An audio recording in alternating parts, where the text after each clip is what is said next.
दोस्तों 1 अप्रैल 2023 के बाद इनकम टैक्स के नियमों में यहां पर बहुत सारे चेंजेस आपको देखने को मिल जाएंगे।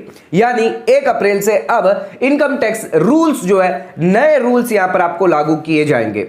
बजट 2023 में निर्मला सीतारमण जी ने यहां पर इनकम टैक्स से रिलेटेड बहुत सारे चेंजेस किए गए हैं, जैसे कि यहां पर न्यू टैक्स रिजीम को लेकर एक बहुत बड़ा चेंज आया है। इसी के साथ जो न्यू टैक्स रिजीम में 87A का जो रिबेट है उसमें भी चेंजेस किया गया है। स्टैंडर्ड डिडक्शन हो गया या फिर लॉन्ग टर्म कैपिटल गेन हो गया। अगर कोई स्टार्टअप कर रहा है तो उसको भी बेनिफिट दिया जा रहा है, और अगर कोई सीनियर सिटीजन है तो उसमें भी यहां पर बेनिफिट दिया गया है। इसी के साथ दोस्तों कुछ रूल्स यहां पर 31 मार्च से पहले एक्सपायर हो जाएंगे, जिसके बारे में यहां पर जानना आपके लिए बहुत ज्यादा जरूरी है। तो दोस्तों आज के वीडियो के अंदर हम आपको बताने जा रहे हैं 1 अप्रैल के बाद कौन से नए नियम आप पे लागू होने वाले हैं, और इसी के साथ 31 मार्च तक कौन से ऐसे रूल्स हैं जो यहां पर इनकम टैक्स में अब खत्म होने वाले हैं, जिसको आगे नहीं बढ़ाया गया है। तो दोस्तों आज का वीडियो आपके लिए इंपॉर्टेंट है। चैनल पर नए तो सब्सक्राइब कर लीजिए और बेल आइकन पर नोटिफिकेशन पे क्लिक कर लीजिए, ताकि आपको आने वाले सभी नोटिफिकेशन रिगार्डिंग हमारे वीडियोस रेगुलरली मिलते रहें। तो दोस्तों आइए स्टार्ट करते अपने वीडियो को और जान लेते हैं इनकम टैक्स के रूल्स जो 1 अप्रैल 2023 से लागू होने वाले हैं।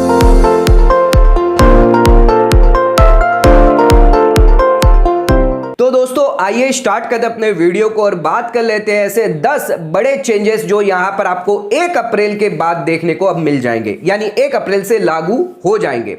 बजट 2023 के अंदर इस बार जो सबसे बड़ा चेंज किया गया है वो है न्यू टैक्स स्लैब रेट को लेकर, यानी जो न्यू टैक्स रिजीम है जिसको अब डिफॉल्ट रिजीम मान लिया जाएगा। यानी 1 अप्रैल के बाद आपकी ओल्ड स्लैब लिमिट नहीं बल्कि न्यू टैक्स रिजीम को ही डिफॉल्ट माना जाएगा। इसी के साथ इसके यहां पर टैक्स स्लैब में भी बहुत बड़ा बदलाव किया है। 7 लाख तक आपको यहां पर जो एग्जम्पशन अब दिया जाएगा, यानी कोई भी टैक्स नहीं लगेगा। दोस्तों फाइनेंशियल ईयर 23-24 यानी असेसमेंट ईयर 24-25 के लिए यहां पर यानी 1 अप्रैल के बाद क्या न्यू टैक्स रिजीम आपके लिए होने वाली है, यहां पर जो चेंज करके यहां पर दिया गया प्रपोज किया गया था वो अब 1 अप्रैल से लागू कर दिया जाएगा। तो आइए देख लेते हैं यहां पर। तो सबसे पहले आपको बता दें कि अगर आप इंडिविजुअल हो, एचयूएफ हो, आप कोई भी क्यों ना हो, ये न्यू टैक्स रिजीम है सभी पे अलाउ होगी, चाहे एओपी हो, बीओआई हो।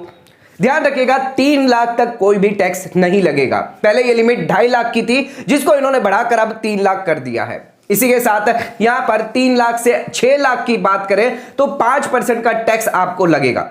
दोस्तों इसी के साथ 6 लाख से 9 लाख की बात करें तो 10% का टैक्स रेट लगेगा, और 9 से 12 की बात करें तो 15% का टैक्स रेट चार्ज होगा। इसी के साथ दोस्तों 12 लाख से 15 लाख की बात करें तो 20% का टैक्स रेट चार्ज होगा, और अगर 15 लाख से ऊपर अगर आपकी इनकम जाती है तो उस हिसाब से यहां पर 30% टैक्स रेट चार्ज होगा।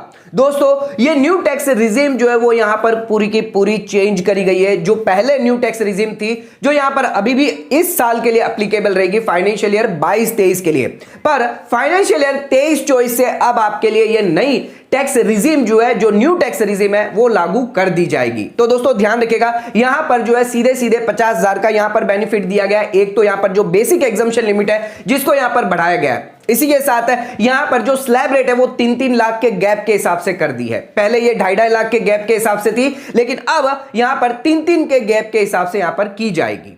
तो दोस्तों 1 अप्रैल 2023 के बाद ये न्यू टैक्स रिजीम आपके सभी के लिए यहां पर लागू कर दी जाएगी, और इसको यहां पर डिफॉल्ट टैक्स रिजीम भी माना गया है। यानी यहां पर आपकी जो ओल्ड टैक्स रिजीम थी जो पहले डिफॉल्ट थी, लेकिन अब यहां पर जो न्यू टैक्स रिजीम है वो ही यहां पर डिफॉल्ट स्कीम मानी जाएगी। दोस्तों आ जाते हैं अब अपने सेकंड पॉइंट पे, जो बहुत बड़ा बदलाव यहां पर किया गया है। सेक्शन 87A के अंदर जो रिबेट है, जो पहले यहां पर आपको 5 लाख तक दिया जाता था, जिसको बढ़ाकर सरकार ने अब इस बार बजट 2023 के अंदर 7 लाख रुपए कर दिए हैं। तो दोस्तों अगर आप एक रेसिडेंट इंडिविजुअल है, यानी यहां पर अगर आप ओल्ड स्कीम में थे पहले, जहां पर ओल्ड और न्यू स्कीम दोनों ही केस के अंदर आपकी टोटल इनकम जो है अगर 5 लाख तक थी तो 12,500 का टैक्स की आपको छूट मिल जाती थी। लेकिन इस बार बजट 2023 के अंदर जो न्यू टैक्स रिजीम है, जिसके अंदर यहां पर जो 5 लाख की जो लिमिट थी उसको बढ़ाकर 7 लाख रुपए कर दिए गए हैं। यानी अगर अब आप न्यू टैक्स रिजीम को ऑप्ट करते हैं तो 7 लाख तक आपको कोई भी टैक्स नहीं देना। अगर आपकी आपकी इनकम 7 लाख के अंदर है तो यहां पर आपको 0 टैक्स लगेगा। तो यानी आपका टैक्स बेनिफिट कितना हुआ, पहले 12,500 का टैक्स बेनिफिट आपको मिलता था, लेकिन अब यहां पर 25,000 का टैक्स बेनिफिट मिलेगा। दोस्तों फाइनेंशियल ईयर 23-24 यानी असेसमेंट ईयर 24-25 से यह चीज लागू हो जाएगी 1 अप्रैल 2023 के बाद। अब यहां पर आप सभी को 87A के रिबेट के हिसाब से 7 लाख तक की इनकम पर छूट दी जाएगी। तो इसी के साथ आ जाते हैं अपने थर्ड पॉइंट पे। तो यहां पर बात कर लेते हैं सरचार्ज की। बजट 2023 के अंदर इस बार सरचार्ज की जो रेट थी वो यहां पर रिड्यूस करी गई है। निर्मला सीतारमण जी ने यहां पर न्यू टैक्स रिजीम को एक और यहां पर बेनिफिट दिया है। जिन लोगों की यहां पर इनकम 5 करोड़ से ज्यादा है, जिन लोगों पर 37% का टैक्स रेट यहां पर सरचार्ज लगता था, यानी एडिशनल इनकम टैक्स लगता था, वो यहां पर कम करके 25% कर दिया गया है। यानी सीधे सीधे यहां पर आपका रिड्यूस 37% से 25% कर दिया जाएगा अगर आप न्यू टैक्स रिजीम को ऑप्ट करते हैं। तो पहला फायदा तो आपको इनकम टैक्स स्लैब में मिल गया, दूसरा फायदा 87A रिबेट के अंदर आपको दिया गया, और तीसरा फायदा यहां पर सरचार्ज में आपको दिया गया। जो हाई इनकम टैक्स पेयर है, जिनकी इनकम 5 करोड़ से ज्यादा है, उन पर 37% नहीं बल्कि 25% का ही सरचार्ज दिया जाएगा। यानी 1 अप्रैल से आपको फाइनेंशियल ईयर 23-24 असेसमेंट ईयर 24-25 के लिए सिर्फ सरचार्ज 25% ही एप्लीकेबल होगा जिन लोगों की इनकम 5 करोड़ से ज्यादा है। दोस्तों इसी के साथ आ जाते हैं अब अपने फोर्थ पॉइंट पे, स्टैंडर्ड डिडक्शन, जो यहां पर न्यू टैक्स रिजीम के लिए 50,000 तक अलाउड है अगर आप एक सैलरीड एम्प्लॉय है, अगर आप एक पेंशनर है। लेकिन इस बार बजट 2023 के अंदर यह 50,000 स्टैंडर्ड डिडक्शन इंट्रोड्यूस किया गया न्यू स्कीम के लिए। लोग ज्यादा से ज्यादा न्यू स्कीम को ऑप्ट कर सके, न्यू टैक्स रिजीम को यहां पर अपना सके, जिस वजह से यहां पर सरकार ने जो स्टैंडर्ड डिडक्शन 50,000 अलाउड किया गया है। यानी 1 अप्रैल 2023 के बाद फाइनेंशियल ईयर 23-24 असेसमेंट ईयर 24-25 में अब आपको 50,000 का स्टैंडर्ड डिडक्शन की छूट मिलेगी, जिसके अंदर कोई भी डॉक्यूमेंट जो है आपको एम्प्लॉयर को नहीं देना होता है। फ्लैट डिडक्शन 50,000 यहां पर आप क्लेम कर सकते हैं अगर आप एक सैलरीड एम्प्लॉय है, चाहे आप सरकारी हो, गैर सरकारी एम्प्लॉय क्यों ना हो, चाहे अगर आप पेंशनर भी क्यों ना हो, तो भी पर आप 50,000 की छूट ले सकते हैं। तो दोस्तों ध्यान रखिएगा, यहां पर अगर आप न्यू टैक्स रिजीम को ऑप्ट करते हैं तो 50,000 का स्टैंडर्ड डिडक्शन जो है वो यहां पर आपको अलाउड किया जाएगा। तो आ जाते हैं अब अपने फिफ्थ पॉइंट पे। तो प्रेजेंटिव इनकम की जो लिमिट है वो यहां पर बढ़ाई गई है। तो दोस्तों अगर आप एक बिजनेस पर्सन है, प्रोफेशनल है, जिन लोगों को सेक्शन 44AD और प्रोफेशन के लिए सेक्शन 44ADA यहां पर बेनिफिट दिया जाता है, यानी प्रेजेंटिव बेसिस पर आप अपनी इनकम यहां पर दिखा सकते हैं। तो यहां पर जो बिजनेस पर्सन है जिनके लिए 2 करोड़ की यहां पर लिमिट है, जिसके अंदर 8% और 6% अपनी इनकम बताकर आप अपना रिटर्न फाइल कर सकते हैं। आपको कोई भी बुक्स ऑफ अकाउंट मेंटेन करने की जरूरत नहीं है, ना ही कोई ऑडिट करवाने की जरूरत है। इसी के साथ दोस्तों अगर आप प्रोफेशन से जुड़े हैं तो 50 लाख की रिसिप्ट 50% इनकम के साथ यहां पर आप दिखा सकते हैं। इस केस में भी आपको कोई बुक्स ऑफ अकाउंट मेंटेन नहीं करना, ना ही कोई ऑडिट करवानी है। दोस्तों 1 अप्रैल 2023 यानी बजट 2023 के अंदर इस लिमिट को यहां पर इंक्रीज किया गया, यानी जो 2 करोड़ की लिमिट है जिसको बढ़ाकर 3 करोड़ कर दिया जाएगा, और जो 50 लाख की लिमिट है प्रोफेशन वालों के लिए उन लोगों को बढ़ाकर 75 लाख तक कर दिया जाएगा। लेकिन इसके अंदर यहां पर एक कंडीशन है कि यहां पर आपको कैश रिसिप्ट 5% से ज्यादा नहीं रखनी है। यानी जो भी आपकी कैश रिसिप्ट होगी आप 5% तक रख सकते हैं। जो भी आपका टर्नओवर होगा 3 करोड़ 75 लाख का, जिसके अंदर 5% से ज्यादा आप कैश रिसिप्ट रिसीव नहीं कर सकते। अगर आप 5% से ज्यादा करेंगे तो आपकी फिर से लिमिट 2 करोड़ या 5 करोड़ ही कर दी जाएगी। तो दोस्तों ये एक बेनिफिट यहां पर MSME बिजनेस पर्सन के लिए और प्रोफेशनल्स के लिए यहां पर दिया गया है, जो 1 अप्रैल से यहां पर लागू कर दिया जाएगा। दोस्तों आ जाते हैं अब अपने 6th पॉइंट पे, स्टार्टअप बेनिफिट। तो यहां पर 1 अप्रैल के बाद आपको स्टार्टअप का बेनिफिट भी दिया जाएगा। दोस्तों जो लोग इनकॉर्पोरेट करना चाहते हैं, एलिजिबल स्टार्टअप यहां पर करना चाहते हैं, इनकॉर्पोरेट करना चाहते हैं, जिसके लिए 1 साल का और यहां पर एक्सटेंड किया गया है जो पीरियड ऑफ स्टार्टअप है, तो टैक्स बेनिफिट आपको 31 मार्च 2024 तक दिया जाएगा। तो अगर आप कोई न्यू स्टार्टअप करना चाहते हैं, इनकॉर्पोरेट करना चाहते हैं, तो यहां पर आप ध्यान रखिएगा 1 साल तक आप और टैक्स बेनिफिट ले सकते हैं। बजट 2023 के अंदर इसको यहां पर एक्सटेंड किया गया है। 1 अप्रैल 2023 के बाद यहां पर अगर आप एलिजिबल स्टार्टअप करते हैं तो यहां पर आपके लिए टैक्स बेनिफिट जारी रहेगा। इसी के साथ यहां पर जो बेनिफिट है कैरी फॉरवर्ड ऑफ लॉसेस, अगर आपके शेयर होल्डिंग में चेंजेस होते हैं तो वो भी यहां पर आपको जो है 10 साल तक यहां पर आप कैरी फॉरवर्ड लॉसेस का बेनिफिट ले सकते हैं। पहले ये 7 साल था, जिसको यहां पर बढ़ाकर 3 साल और यहां पर बढ़ाकर 10 साल कर दिया जाएगा। तो दोस्तों यहां पर स्टार्टअप का भी बेनिफिट जो है वो यहां पर आपको 1 अप्रैल के बाद यहां पर जारी रहने वाला है। दोस्तों आ जाते हैं अब अपने 7 पॉइंट पे। तो 7 पॉइंट यहां पर बेनिफिट जो दिया गया है वो सीनियर सिटीजन को 1 अप्रैल से यहां पर दिया जाएगा। बजट 2023 के अंदर यहां पर अगर आप सीनियर सिटीजन सेविंग स्कीम के अंदर डिपॉजिट करते हैं, इन्वेस्टमेंट करते हैं, तो यहां पर आपकी जो लिमिट है 15 लाख से बढ़ाकर 30 लाख कर दी जाएगी। पहले यह लिमिट 15 लाख की थी, जिसके अंदर आप सीनियर सिटीजन अकाउंट यहां पर पोस्ट ऑफिस में जाकर खुलवा सकते हैं और 15 लाख तक आप निवेश कर सकते हैं। लेकिन 1 अप्रैल के बाद बजट 2023 के अंदर इस लिमिट को 15 लाख और बढ़ा दिया गया, यानी 30 लाख तक आप निवेश कर सकते हैं। दोस्तों यह बेनिफिट सिर्फ सीनियर सिटीजन को ही दिया जाएगा। इसी के साथ मंथली इनकम स्कीम के अंदर भी मैक्सिमम डिपॉजिट की जो लिमिट है सिंगल अकाउंट की यहां पर 4.5 लाख रुपए थी, जिसको बढ़ाकर 9 लाख रुपए कर दी गई। और अगर आप ज्वाइंटली अकाउंट करवाते हैं तो 7.5 लाख की लिमिट थी, जिसको भी बढ़ाकर 15 लाख कर दी गई है। तो दोस्तों 1 अप्रैल के बाद पोस्ट ऑफिस द्वारा सीनियर सिटीजन सेविंग स्कीम और मंथली इनकम स्कीम दोनों के अंदर मैक्सिमम डिपॉजिट यानी इन्वेस्टमेंट करने की जो लिमिट है यहां पर बढ़ा दी जाएगी। आइए अब बात कर लेते हैं अपने 8 पॉइंट की।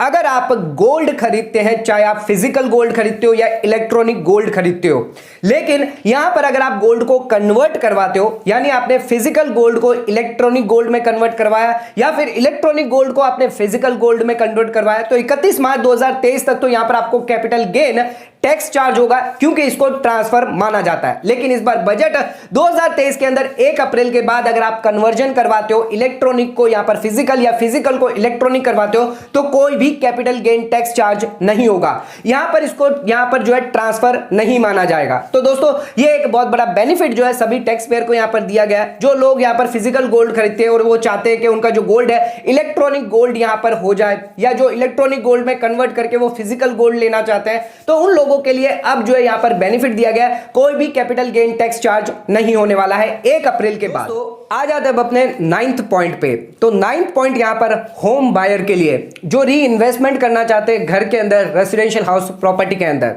तो दोस्तों अगर आप घर बेचकर घर खरीदते हैं तो यहां पर आपको एग्जम्पशन दिया जाता है सेक्शन 54 के अंदर और सेक्शन 54F के अंदर।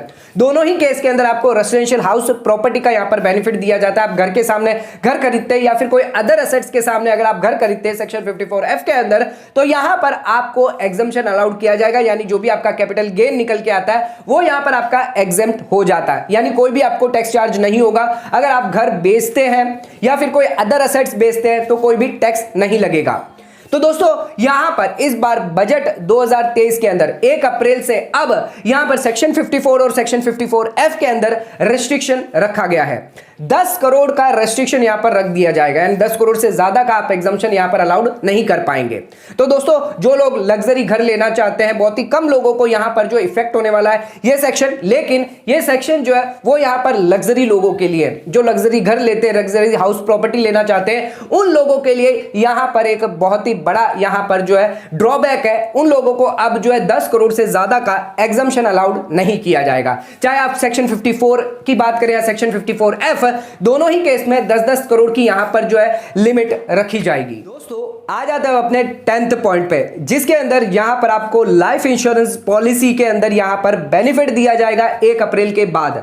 दोस्तों यहां पर अगर आपने एग्रीगेट प्रीमियम 5 लाख तक भरा है तो आपको एग्जम्पशन दिया जाएगा, लेकिन 5 लाख से ज्यादा का अगर प्रीमियम है तो यहां पर कोई भी एग्जम्पशन नहीं दिया जाएगा। इसी के साथ लिव एनकैशमेंट एग्जम्पशन की बात करें तो 3 लाख तक का यहां पर आपको बेनिफिट दिया जाता था, जिसको बजट 2023 में इसको बढ़ाकर 25 लाख तक कर दिया जाएगा, यानी 1 अप्रैल 2023 के बाद आपको 25 लाख तक का यहां पर लीव एनकैशमेंट एग्जम्पशन दिया जाएगा।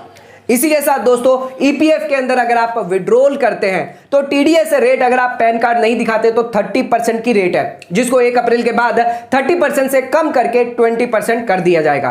तो दोस्तों ये 3 बेनिफिट भी जो है आपको 1 अप्रैल के बाद दिए जाएंगे, जिसके अंदर यहां पर life insurance policy, leave encashment हो या फिर टीडीएस अगर आप ईपीएफ में विड्रॉल करते हो, तो यहां पर इन सभी चेंजेस जो है वो यहां पर 1 अप्रैल के बाद लागू कर दिए जाएंगे। तो ये सभी 10 रूल जो है वो यहां पर चेंजेस हो जाएंगे जाएंगे 1 अप्रैल 2023 के बाद, यानी 1 अप्रैल 2023 के बाद नया बजट जो है वो लागू कर दिया जाएगा फाइनेंशियल ईयर 23-24 यानी असेसमेंट ईयर 24-25 के लिए दोस्तों। लेकिन 31 मार्च 2023 तक कौन से इनकम टैक्स रूल जो है वो यहां पर अब आपको 1 अप्रैल के बाद नहीं दिए जाएंगे। आइए उस बारे में भी बात कर लेते हैं। तो सबसे पहले यहां पर देख लेते हैं कि अगर आप परचेज करते हैं इलेक्ट्रिक व्हीकल, तो यहां पर अगर आप जो लोन पे लेते हैं और उसका ब्याज देते हैं तो यहां पर उसकी लास्ट डेट है 31 मार्च 2023। 31 मार्च 2023 के बाद आप उसका डिडक्शन नहीं ले सकते, जो भी ब्याज आप पे करेंगे उसका डिडक्शन आप नहीं ले पाएंगे।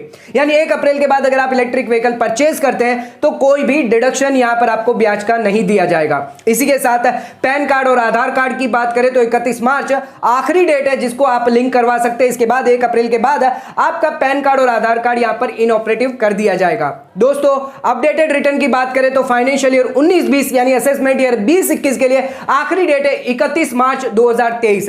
31 मार्च 2023 के बाद आप अपडेटेड रिटर्न फाइल नहीं कर पाएंगे।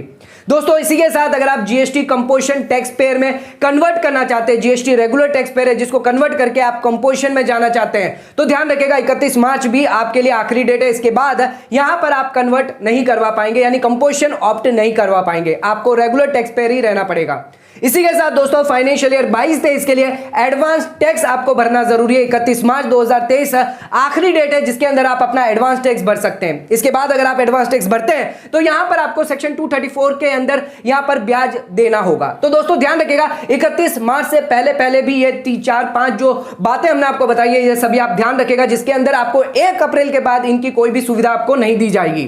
तो दोस्तों आज के वीडियो के अंदर हमने 10 ऐसी जानकारी आपको दी है जिसके अंदर इनकम टैक्स जो नए रूल है वो लागू किए जाएंगे 1 अप्रैल के बाद, और 31 मार्च से पहले कौन से नियमों में बदलाव हो जाएंगे, यानी 1 अप्रैल से वो बदलाव आपको नहीं मिल पाएंगे। तो दोस्तों आज का वीडियो अगर आपको पसंद आया चैनल को लाइक और सब्सक्राइब जरूर करेगा, ज्यादा शेयर जरूर करेगा। धन्यवाद।